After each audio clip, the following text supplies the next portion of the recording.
DJ Event Planner will change the way you manage and run your business. Streamline all of your procedures and software into one easy-to-manage system.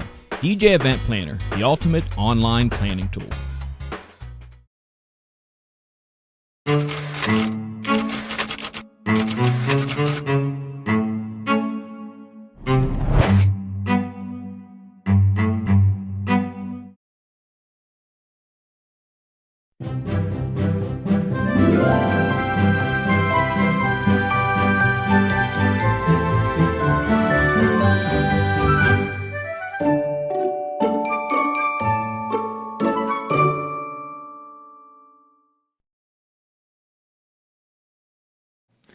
And now, ladies and gentlemen, for your viewing pleasure, the one and only Jeremy Brech and Dave Ternier with Wedding Chat.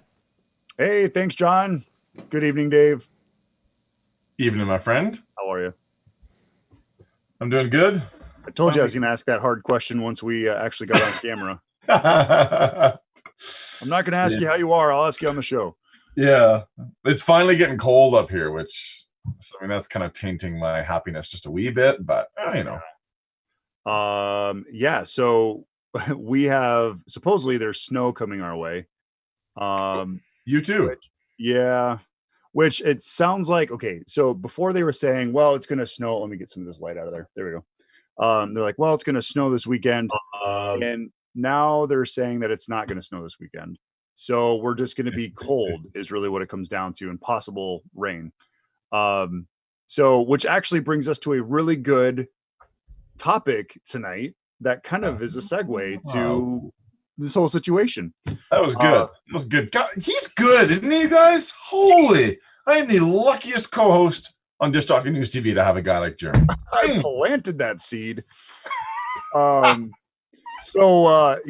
and I mean tonight's show, I guess tell everybody what tonight's show is about, Dave. I want to make sure that I am doing the right show here. Go ahead. What to do when catastrophe strikes. Yes. Catastrophe having a potentially wide girth, wide definition, wide catastrophe could be things that happen to you, happen to something in your region. I mean, you mentioned snow. I'm supposed to be heading 3 hours north for a wedding this weekend, leaving Friday. And yeah, they're calling for blizzard, whiteout, 1.5 foot of snow. Ugh. So that's Canada year round, though, right? Right. So catastrophe. What to do when the unexpected happens in a really big way, like not your microphone stopped working, or I mean that's easy compared to tonight's topics. that's the little stuff. So just to kind of give you a heads up on how we kind of segued into this.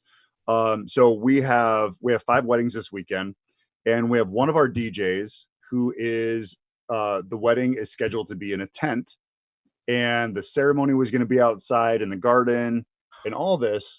And so the mother of the bride who has put, I mean, you know how it's a year plus of planning into this wedding. Right. And as soon as she saw the forecast, she said, okay, we're going to have to make some changes. So she went out to the venue or out to the space where the tent was going to go. And she's like, right now there's about 2 inches of water that's just sitting there. I don't know if it's going to go. I don't know if it's going to be gone by the time we get the tent in place, or we have to move the tent. So in her mind, she's thinking worst case scenarios. What do I need to do? I need to move the tent to a different location on the venue area. And then we hear of this, there's possible weather going to be pulling in. So now she's like, okay, I got the tent moved. I am going to almost double the size of the tent, because the ceremony that was going to be outside, we're actually going to do that inside the tent now. So that was kind of their game plan. And then, we called her on. So the DJ who's actually doing the event has been in touch with her during this entire process, the last couple days and everything, just kind of reassurance and guidance. And then today they pulled the trigger. They're scratching the tent completely because because of the weather. They don't know if it's going to be cold enough, if the heaters are going to keep up with the tent. And, basically again, these months in almost a year of planning, or over a year of planning, they basically are moving their entire vision. And now they have to go into the inside building which doesn't really fit their capacity, but we're helping her kind of rearrange and help configure this reception so it's still a phenomenal reception. Yeah. And the stresses that they're going through. I mean, the bride just flew back last night and she was just in tears because this tent vision that she had for her wedding is destroyed. And I mean, that's where we live in the Midwest. You have to expect those things are going to happen. I mean, same thing with you. That weather can change just like that. And having those spring weddings or having those fall weddings, that's always a risk you take. So true. Well, I mean, I had a wedding 3 weeks ago where, even something as simple as a ceremony was supposed to be outside. I think most of us are used to that, right? Yeah. But, in the middle of harvest season here, where this wedding took place, got 6 inches of rain the week before. Jeez. So, reception was supposed to be in this beautiful barn converted reception. And outside, you walk over this beautiful little bridge over some water. And then at the other end of the bridge, you kind of go down, you go through the trees, and then you go into this really, really cool area called the Shady Grove. Well, there's this much water on the path. So they're desperately trying to pump it out. The bride's got her heart set on this. Yeah. So we're leaving it to the day of call because what does it start to do the day of? Rain, of course. So it's ceremony is supposed to be at 4:30. So it's 2:30. She calls myself and the wedding planner. We're all on speakerphone. She's not yet at the venue. She's like, "Look, I trust you guys." Like she said, honestly, I'm a walking, soggy, wet bit of cloth material right now because we were out taking pictures in the rain, and she just sounded miserable. So we made the call, yanking it. It was her vision to have it outside, but it got moved inside. Yeah. So we flipped the reception room. We had to completely flip it to ceremony. The bride rolls up on site about 3:30 or so, and her and the groom go take a walk outside with the wedding planner. And in 5 minutes, we've flipped. We're now back outside. Yeah. Oh, geez. You got to roll with it. This is what happens up here. You got to roll with it. But of course, we're talking bigger catastrophes than this. Yeah. Well, and I want to give some pointers or some ideas on you as a DJ or, who's kind of helping facilitate this wedding.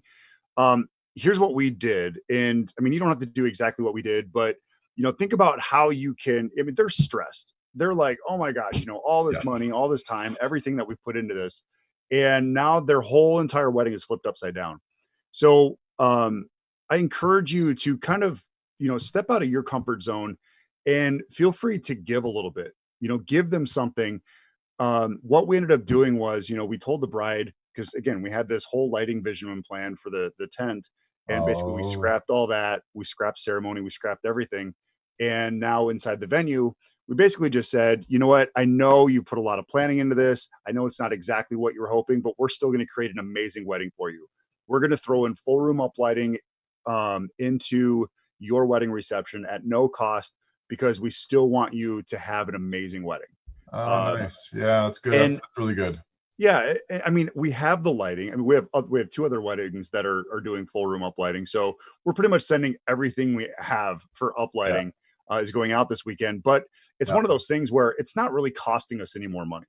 It's not a headache for us. It's, with all the new battery powered uplighting, like your Freedoms and things like that, it takes minutes to set it up anyways. So it's not like it's over the top. It's not going to be over extravagant. But it's at least a nice touch that we could give back to that couple and to that bride. So that way she's not like, oh my gosh, my whole entire wedding was just a catastrophe.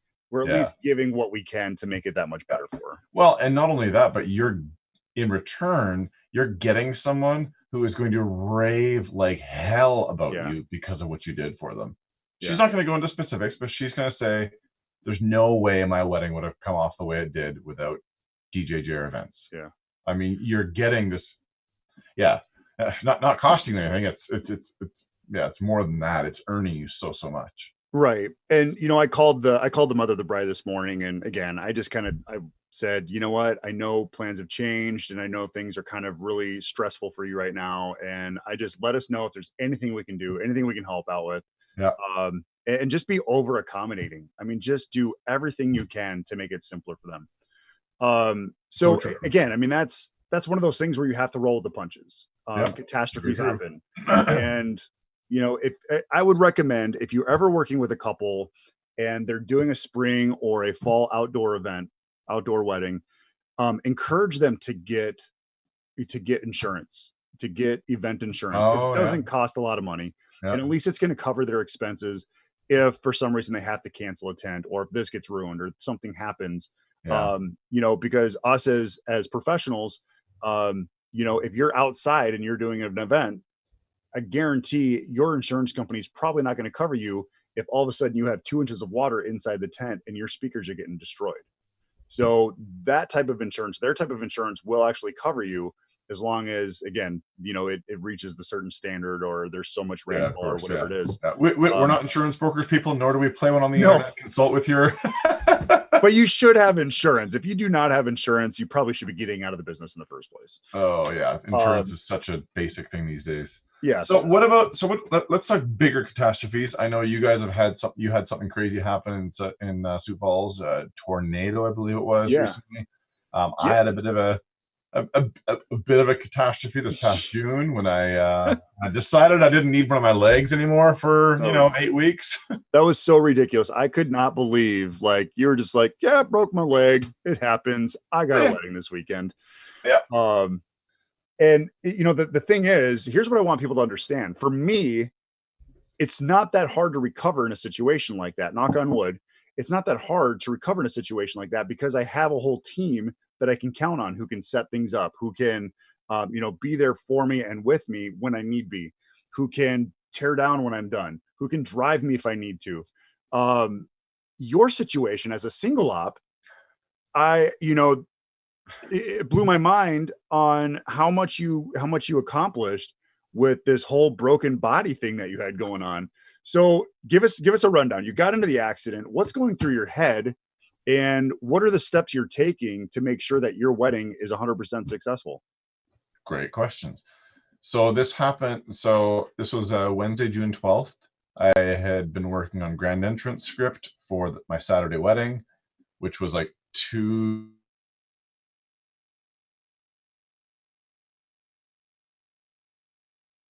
quick ride on my mountain bike, and took a really good spill corner that I should not have attempted navigating at the speed I was going. It's fun. I now realize I've driven over the place a couple times, ridden over it. I should have gone right, not left. Anyway. So is this like, hold on, is this like those Red Bull videos that you see where the guy has the camera on his helmet and he's going down the path that's only like this wide and he's making these jumps off the canyons and all that stuff? Is that what this was like? I wish I had a great story like that. No, this was a wide straightaway right beside a ball diamond. I knew there was a rock wall drop coming up in front of me, so you have to go left or right, and I made the wrong choice of trying to go left. So anyway, this was at like 1:30 in the afternoon, and I crashed hard. I heard my leg snap, pulled my leg out from under the bike, saw my foot flop over, and went, dang it. So gloves off, helmet off, called 911. I was loaded into an ambulance in 10 minutes. I'm sure dang it was the only thing that came out of your mind. Out of your mouth. Yeah.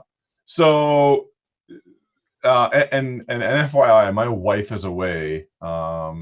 She among other tasks that she does for the RCMP, she's a police diver as well, for those who are unaware. So she was actually a good 12 hours away up in northern Saskatchewan, no cell phone service, doing a dive operation for a situation up there. So I'm in the ambulance on my way to the hospital, and in order, this is what I did. I first contacted our neighbor across the back alley, who we're friends with, our kids are friends, and said, hey, Kim, so this thing happened. Would you mind, when my girls bike home from school, would you just be at the house to bring them to your house? They may have to stay overnight.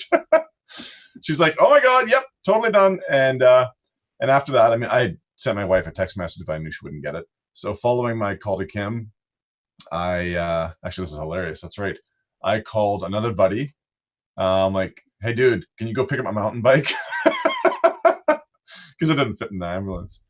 And then my third call was to my buddy Brian Pudwarney, who a few of you maybe know from me mentioning or me writing on my blog. And I'm like, hey, So this thing happened. Brian has a couple of guys that work for him. So my first question was, are any of your guys available this weekend to help me out?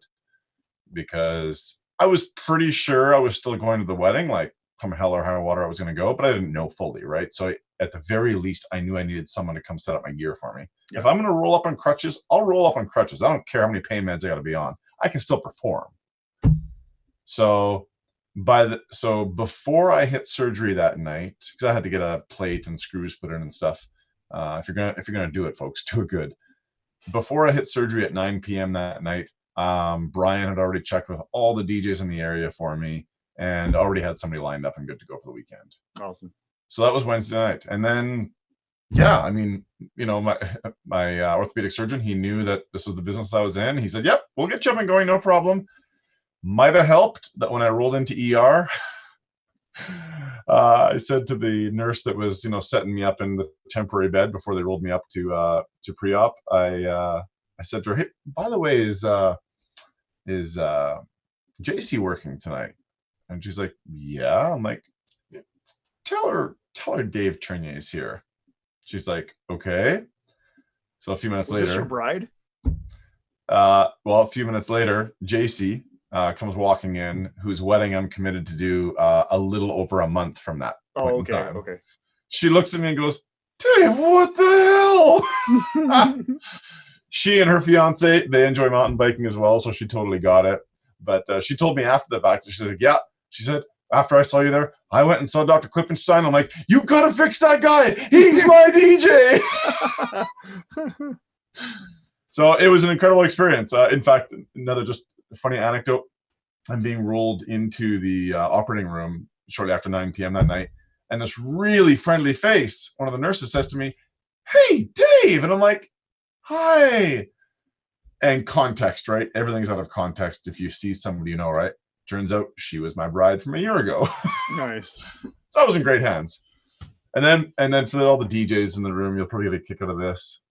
I'm on the operating room table, and Dr. Klippenstein, the orthopedic surgeon, says, "Okay, Dave, just FYI, we're just going to shave your leg where we're going to be doing the surgery so everything's clean, yada, yada, yada."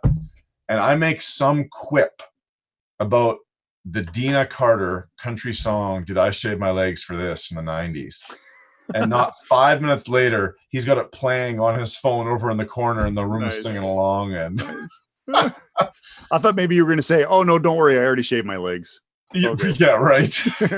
No, everything's a song with me. Everything's a song. Yeah. Yeah, so Thursday morning, I'm feeling pretty good. And by Thursday afternoon, the day after, I was home less than 24 hours later. And I finished writing my grand entrance in the hospital there because I had a friend bring my computer. And yeah, I went to the wedding that weekend. Dale Carrick, dude, thank you so much, from Tunes Music Services. He came out with me. I hired him for the weekend. We had to overnight for this wedding, whole 9 yards. And it was a remarkable success. The feedback I got by email from not only the bride and groom, but also from both sets of parents was remarkable, over the top. I mean, I'll probably go ahead and say the feedback I got was potentially stronger than had I just shown up having not broken my leg. Yeah. Right. They were like, "You showed up." Right. And it was such a great party. I'm so thankful that it was such a powerful crowd, in that, it was one of those nights where everything you touched turned to gold when it came to, the DJing side of things. And, so for so disaster averted. That was my major concern. Thank God I had the weekend following that off, so I was able to do some recovery. Here's what I kind of want to bring up from this story. Nuggets. What I want people to understand in situations like this is Richard Mills says it best when he says, DBAD. Don't be a dick. Don't be a dick. And the reason and how I'm kind of putting this into play is you have to respect, you have to take care of the other DJs in your area, because someday you're going to need to be taken care of. And you need to be able to network. You need to be able to share ideas. You need to be able to open up. And I mean, there's so many people that I run into, not just in my market, but everywhere, that they're so afraid to share. They're so afraid to give to the DJ community. And I mean, we do this show. We don't do it for votes or popularity or anything like that. We do this because people have helped us in the past. And this is our way to hopefully give back information to people who might be getting into the business or thinking about the business, or wanting to strictly stay single op, or wanting to be inspired to do multi-op. Our goal is to give you information, and we encourage you to do that for others, share information. But the biggest thing is be there to help others. And I mean, that kind of brings me to my scenario. Almost maybe a month ago now, we had talked about it in our show. Sioux Falls had gotten hit by a tornado, actually 2 tornadoes. Right. And I would say within 6 hours, I had DJs from across the country asking me, "Hey, are you guys okay? Do you need anything? Everything, is everything all right? Do you need equipment? Are you guys, did you get hit by this at all?" And, even in my market, there were DJs saying, "Hey, just checking to see, make sure you guys are all okay from this the storm last night." And it's because DJs care about DJs, and you have to show that respect to them first to earn that respect, to get that respect back. And I think that kind of gets overlooked so much. Yeah, well, DJs care about DJs that they like. So be likable. I'm gonna go and narrow it down a little bit more. If you stay holed up at your place all the time and never go out and meet another DJ, and meeting online is okay, but there's something very different about meeting in person. Yeah. If you're constantly the adversarial type of person, you're never referring an event to somebody. You're always saying, "Hey, can I hire you, or can I sub out to you?" Not that there's anything inherently wrong with that business model, but throw a few out there, okay? So that you're known as this person who does things for other people, with no expectation of getting anything in return. People love to help DJs out who treat them like that. Yeah. Do things for others where you expect zero in return. The Go-Giver, Bob Berg, John David Mann, that book. Go buy it. Go read it. I got that just because of you. You told me about that. Oh, and so good. I dove into that, and you're right. It is. It's called The Go-Giver. Who is the author again? Bob Berg and John David Mann. There you go. It's well put together. It's a great book, great story. There's so many lessons to be learned. In fact, I need to send a copy of that book to Mr. Mills. I wonder if he's read that. I don't know. I think let's talk about Mr. Mills for a little bit. Hold on. Let's not forget about the tornado thing. So what did you guys have to do to survive? Did you guys have to make any changes? We'll get to Richard, but did you guys have to make any changes to your weekend plans? No, we didn't. And so really, when the tornado had hit, it was actually about 3 miles north of us, both of them. So it didn't actually get to our warehouse, or it wasn't close to our warehouse. There was just there were some buildings in town that had gotten destroyed. Roof collapsed. There were some things that really got shaken up in there, but nothing really caused any problems, for that upcoming weekend for really anybody. There were some houses that had gotten some damage, those type of things. Right. But like I said, within our business, nothing was out of the ordinary. Good. But again, I mean, the whole reason we're bringing this up is because, people were reaching out saying, "Hey, are you good? Do you need help?" And, to me, having that is so valuable. And all I've done is provided, an open hand, to help anybody in the past. And now it shows that there are people who are willing. Yes. And now it shows that, people are willing to reach out to me if they feel that I need help, or if I actually do need help. So I think that's a powerful thing. Networking is extremely powerful, but making a good relationship with those networks is extremely important. There's nothing wrong with having your good karma bank overflowing. Yeah, exactly. There's nothing wrong with that at all. I don't understand why that's really, really difficult for some people these days. And so many DJs try to come up with ideas. They try to come up with stuff. And then hold on, let me back up. So many people share ideas on DJ idea sharing and Facebook. And then all of a sudden people get ripped apart. They get ripped down. That's not a strong network. That is not a positive attitude. It might make you feel really good because you're putting somebody else down, but a true leader helps others grow. They help others achieve things. And it bugs me when I see these things on social media where DJs are saying, well, your setup looks like crap, or you should have done this better, you should have done that. Here's my booth, see how cool mine is. There's really no point to that. And I just wish people would be like encouraging more. And when you encourage, again, then people are more willing to have a decent conversation with you. And those are the people you can count on when you run into a catastrophe. We could even tweak that word encourage maybe to work to empower people. Yeah. Right, make them feel good. Anyway, you all know, Jeremy, we only have the greatest people in the world watching this show. So we're preaching to the choir right now. I'm sure of it. Was it you and me on this show? Probably. Well, I'm watching on the computer over here. So yeah. Oh, okay. We'll see. By the way, greatest people and myself. If anybody has any questions, by the way, about how I got through my situation this summer, by the way, in the last 30 days, I've now put 300 kilometers beneath the wheels of my bike. Nice. If anybody has any questions about what I went through, or some of the stuff Jeremy's mentioned, shoot it off in the chat here on YouTube. Really, what I would love to see is what situations people have come up with, or what situations have come up for people, and how they work through those situations, those catastrophes.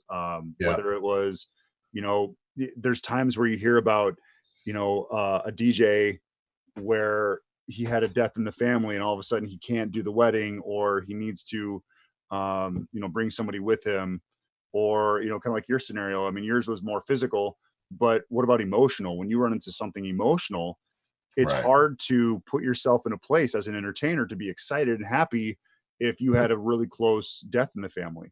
Those are the type of things that you have to have your game face on every single time. And you can always tell yourself in your mind, oh, I'm an entertainer. I can get up there. I can have a lot of fun with people. It doesn't matter what situations come up. But mental is mental. And if you are mentally destroyed because of a situation, it's hard to perform at a certain level. Even actors struggle with that. If they had a situation, like professional actors, if they have a situation that all of a sudden they can't reach that point in their performance because of a mental situation that has happened, then it really takes away from their character that they're creating. And our character is supposed to be this outgoing, energetic entertainer. And scenarios and situations can throw that completely off balance. Yeah, so true. It's Scott Carroll, 100% agree. DJs all need to get along and help one another. Yes. Yes, I like you, Scott. Thank you for watching tonight, man. I had an event. God, this was years ago. This would have been probably 10 years ago. I'm gonna say probably around 10 years ago.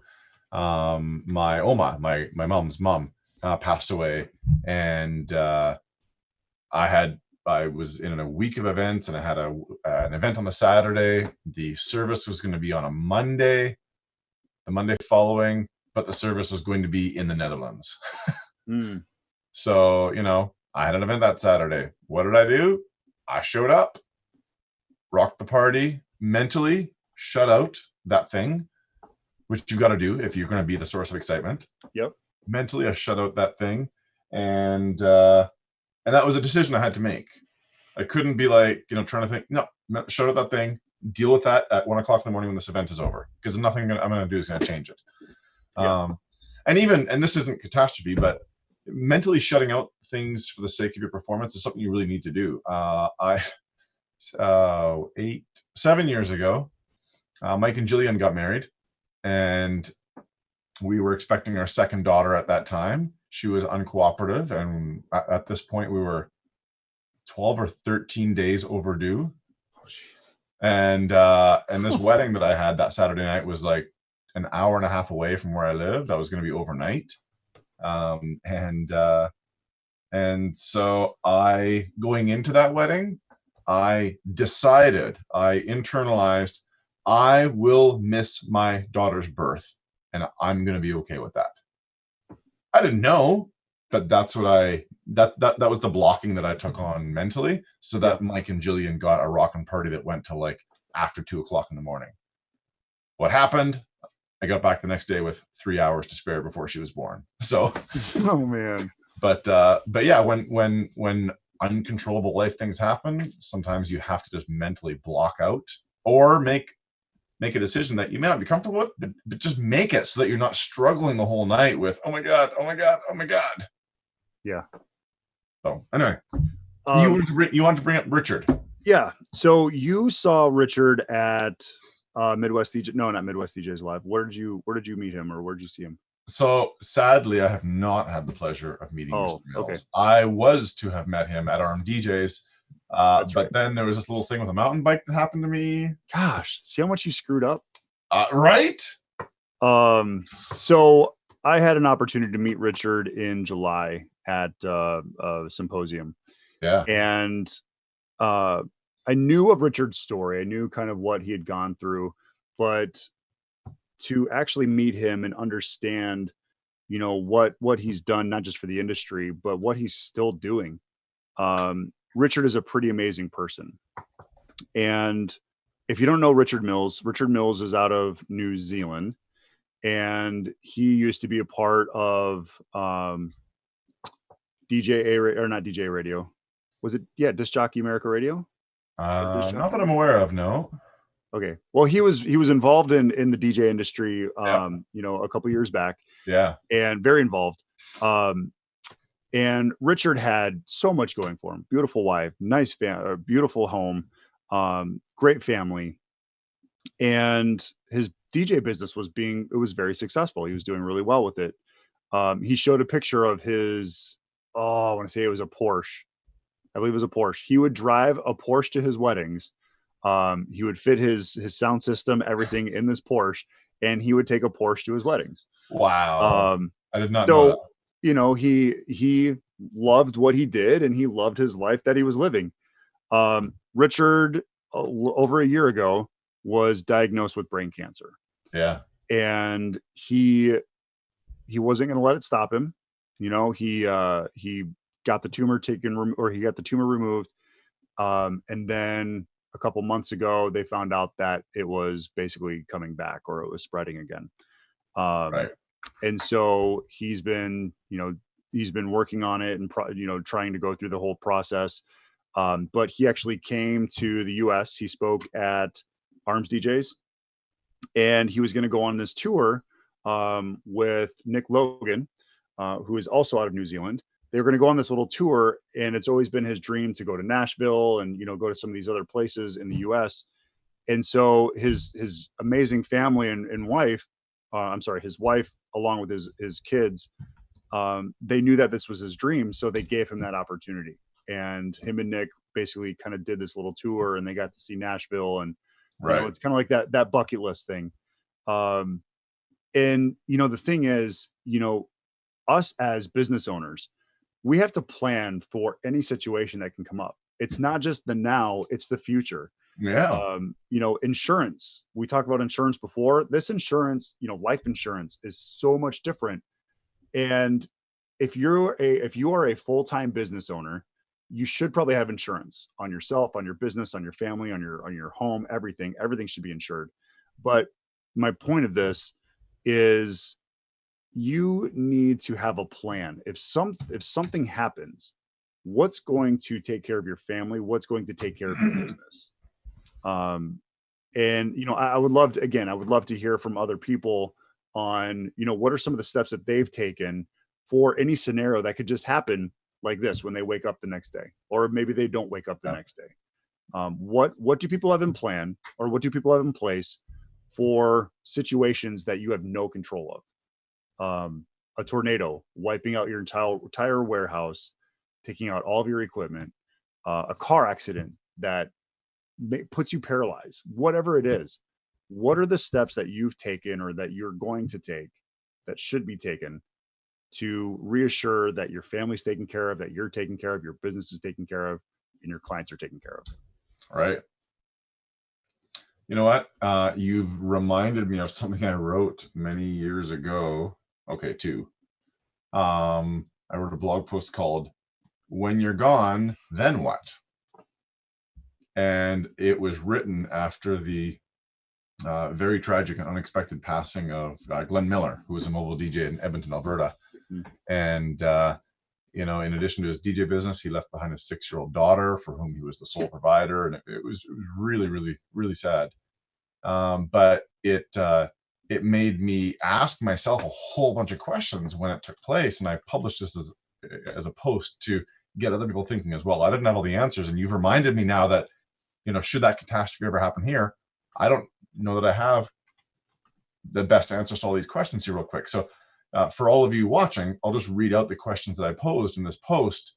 And, you know, I don't think we're going to necessarily, this is not about providing answers, but I think everybody should consider these. And you've reminded me, Jeremy, I need to reconsider these. So here are the questions. What happens to my immediate events? How easily can someone else access and understand my event planning materials for those specific events? How are all of my upcoming clients informed about what happened? What happens to all of my upcoming events? How are replacement DJs found? What is the process of refunding booking fees? Who are the other business professionals that should be contacted in the event my business ceases to operate? Accountant, bookkeeper, website host, etc. How is access provided, and what should be posted on my DJ business social media accounts? How is access provided to the many business and personal online accounts I have? Facebook, email, DJ event planner, etc., etc., etc. And what instructions should be provided for managing all my business liabilities and assets? I right now don't have the perfect answers to every one of those questions. So yeah, and you know, I have a lot of things in place, but there's still a lot that I don't have in place. Right. You know, I don't have a log of saying, here's what needs to be taken care of if I'm not here tomorrow. I have people within our office that knows what their job is, and they know 10% of what I do. But what about the other 90% in making sure that this business still works? Yeah. And that those people still have jobs a month from now. That, you know, that the perfect example of that is my wife worked at Sarah. She worked at a printing company in Sioux Falls, and the guy who, I mean, he was the guy, he had gotten killed in a car accident, and within 2 months that business was out of business. Because he was so much of that business that once he had died, or once he had passed, nobody could function that business like that one individual. Now, you as an individual, you can't just pass on the owner's manual and say, here you go, this is how you run the business. Owner's manual's right here. Yeah, because you are your business. And you know, you're the strength, you're the asset of your business. But that's really what I want people to think about is, what are you going to do if tomorrow doesn't come, if tomorrow doesn't happen? Yeah. We got any questions or any? I really don't know what else to. Yeah. But you know what? You know, to bring this up a little bit, here's the gift that, you know, Jeremy, you and I have, you know, given each other. We're reminding each other that we need to work on this. But here's the gift that hopefully everybody watching has also been given, and that is you have the opportunity now to figure this stuff out. Yeah. And whether you take that opportunity, of course, is up to you. But that's a real gift. And you know, just to not to leave the Richard Mills thing hanging, but just so everybody's aware, he continues to succeed in ways his doctors say he shouldn't be. Yeah. He's a remarkable man, and Mr. Mills, it's a regret that I haven't met you yet, but who knows? We may still yet have the opportunity. We'll see what happens. So a couple things before we close out, or go ahead. Well, I was just going to say, we do have a question on the chat here. Oh yeah, go for it. We've had a few people comment about some some disasters, some catastrophes that had happened, and how they came through with things. I love the one comment. Recently, a bride asked me what my sick day policy is. I laughed. My first day as a DJ for a multi-op, he said, rule number 1, there are no sick days. Somebody else asks, this is off topic, but hi guys, I was wondering if there's a possibility to make a video / tutorial or a live video on how to structure a wedding from the beginning to the end, please. You know, I think we've had that topic. Did we do a recording on that one before? My friend, what's your name? Terrace? I'm sorry if I'm mispronouncing your name, but we'll check into that. We'll check into that. On the DJ Disc Jockey News YouTube channel, just type in wedding chat and you'll see all the episodes we've ever done, and they've all got titles that reflect the general content. As you know, sometimes we ramble a bit, but we'll check into that as well. But yeah, and then my goodness, Jesse Sanchez had a Sweet 16 where the baby brother fell out of a second-story window and was hospitalized. Had to be extra cheerful and on the dance floor more than expected to keep the vibe up since most were so down. Oh. I cannot imagine, Jesse. Holy. That's good for you, man. Good for you. I know I had somebody go down on an event. It was an aunt of the bride one time at like 10:30 at night, maybe, and I mean that party was over. Not in that we all left right away, but I mean the energy never came back. Yeah. Yep. Yeah. But yes, John has also said, by the way, Dave and Jeremy, see them in Las Vegas in February. Yeah, Jeremy. That's actually what I was going to end with. That was my closer. Okay, go, Jeremy. So, I am extremely excited. Again, we're going to probably plug this every time we do a show because we, want to provide some great information. And this will be the first presentation that my wife will be involved in. Can't wait. She is like, what the hell did you get me into? But it's going to be great because us as a multi-op, she's actually, she runs the operations side of the admin and all the paperwork, all that kind of stuff. So you'll kind of get her perspective, not just as a spouse working in the business, but also as a family and how we balance our lives and how her being in the business has made our lives a lot more balanced and a lot easier. More balanced, but not balanced, right? There's no such thing as balance. No. Okay. So yeah, we're going to be there. I'm excited to bring her. I think we're going to have her on the show in a couple weeks. I don't know exactly when that's going to be, but amazing. Yeah. She's probably going to share about 3 minutes, which is probably about what we'll get out of her in Vegas. But you're also going to be presenting. Yep. It's going to be good. I can't wait. I'm just really excited about the co-locate they're doing with Photo Booth Expo. I mean, this will be my first time attending Photo Booth Expo as well. And I mean, they had 4,100 attendees this past crazy winter. Like, if you've not been to the show, it sounds like it's something that are at proportion levels that I've not experienced before. So I'm really excited to get there. And here's the thing to think about that. I mean, when they have that many attendees, they're going to bring in some really great content. And it's not just going to be what type of photo paper you should use. I mean, it's going to be inspirational. It's going to be how to run your business. It's going to be so much. Exactly. So that's the nice thing is I believe you get to intermingle, you get to intermix with a lot of that. Yeah. And it's going to be a great show. And I know we're over time, but Dave, anything else? Nothing else to add, but I know at the conference, Disc Jockey News TV is going to be having like a chill lounge there as well, where I'll likely be hanging out lots as well. So if anybody wants to pick my brain on anything, aside from what I present on stage, bring a list of questions. I'm there to provide value to everybody coming. Scott Carroll has already commented and said, thanks. Looking forward to meeting Jeremy and Dave. So Scott, We'll see you there. And by the way, if anybody wants to go mountain biking on the Thursday of that week outside of Las Vegas, hit me up. I've already checked out some cycle shops. Red Rock Canyon National Park. I want to do about half a day. Oh, it's beautiful out there. John, ticket information. Can you help us out with that as we close out here? Ticket information, it can go out to djntv.com/tickets, and they can then use promo code DJNTV Show 2020. And they'll get their tickets. The price goes up November 1st, so they can get their half-price tickets right now.